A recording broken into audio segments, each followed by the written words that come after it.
Hi guys, so today I want to talk about classics. I know I don't really talk about classics a lot on this channel, and that's partly because I think they've kind of been over talked about to death, but also because I tend not to enjoy the reading process of them so much as I enjoy the analytical process, which I know is weird and probably the opposite from everyone else, but I actually really enjoy analyzing classics. I'm not huge into actually the process of reading them. But I do have some classics that I absolutely adore and love, and I do want to talk about those, so I'm going to do my top 10 classics. Number 10 is The Odyssey by Homer. So this book, I know a lot of people really probably don't like it, but I really enjoyed this book. It was this epic adventure, and I read it in like 7th grade, and I don't know how I got through it then because I had to read it again freshman year of college, and it was really tough to get through. I don't remember it being that hard. Maybe I read an abridged version. That would make a lot of sense. But anyway, I really did enjoy this book. I thought it had a lot of really great tropes in it that I didn't realize were tropes from such a credible and historic source. But we see them now, and I just think it's really cool. And it's just an awesome adventure story.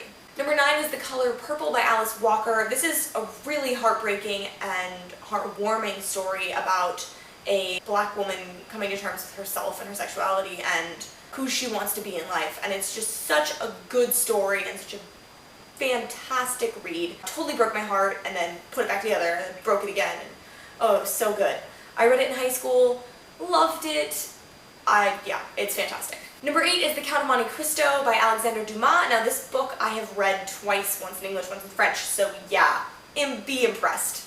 Don't be that impressed because when I read it in French, I only understood it because I'd read it in English. My French is not that good. It's pretty good, but not that good. But this book is really, really fantastic. It's about revenge and love, and it's just really epic. I'd recommend it to everyone. It's really hard to get through because it's really long, and Alexandre Dumas is not exactly a forgiving writer, but it is a really good story, and I really enjoyed it. Number 7 is Beowulf.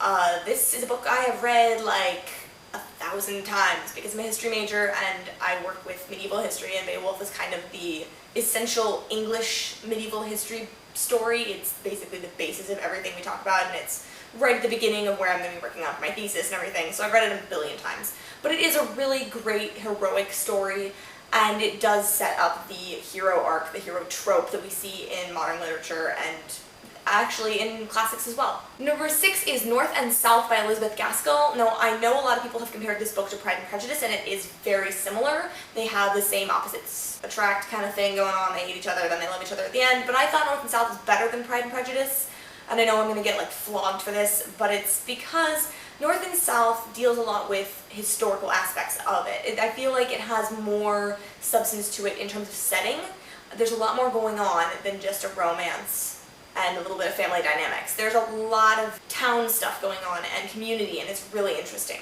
Number 5 is Emma by Jane Austen. This is my favorite Jane Austen novel. Emma is one of my favorite characters in literature today. I identify with her on so many levels, and I just think it's fantastic. It's a great love story, and it's a great story about, you know, discovering yourself and stuff like that. Number 4 is Little Prince by Antoine de Saint-Exupéry. I'm probably pronouncing that wrong, but hey, let's pretend I'm not. This book is really, really cute. It has little pictures in it, and I just totally love it.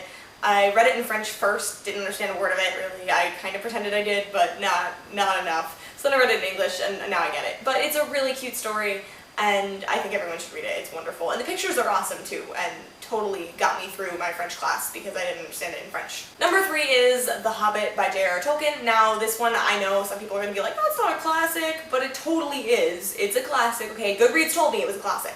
I swear to God. I know that this is one that people are going to be like, it's fantasy. How could it be possibly be a classic?